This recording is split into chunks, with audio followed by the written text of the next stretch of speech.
And this is a game all about a heist gone wrong. Players are caught red-handed with a whole bunch of different cheeses, and players are trying to escape with the least amount of cheese in their possession, because whoever has the least amount of points at the end of this game is the one that wins the game. The way this game plays is that each player is going to be dealt a hand of 6 cards at the start of the game, and then each player is going to be choosing one of their cards to put face up in front of them, starting their very own stash. And like I said, you want to have the least amount of points in this game, so you want to keep your stash as small as possible because each card in your stash is going to be worth 1 point. But even worse, any cards left in your hand at the end of the round are going to be worth 2 points. And the end of the round is triggered as soon as one person's able to get rid of all their cards, so you want to be the first person to do that. But there is one more thing to be aware of, because there's going to be one special card that's going to be worth a lot more than all the others if you happen to get stuck with it at the end of the round. And the way that this is determined is that you're just going to be drawing one card randomly from the main deck and then revealing it to all players.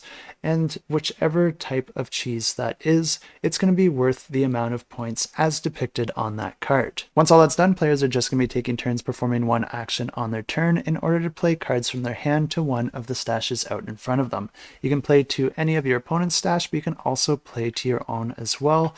But like I said, you want to have the least points in this game, which means keeping your stash as small as possible, but also trying to get rid of all your cards first.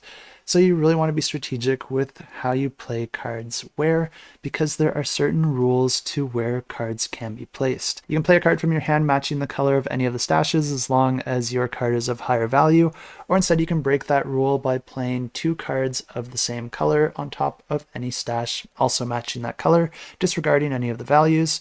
But you can also play a run of cards on top of any other color, even if it doesn't match. But if you can't do any of those, the last option is to draw a card from the top of the deck. Some cards do also have some special effects, and there is also a wild that can be any color or any number, giving you a little bit more flexibility if you are lucky enough to get that card. But a big reason for wanting to play cards into your own stash is because after the first round, you're going to be taking all the cards from your stash, and then you're going to be repeating the same process.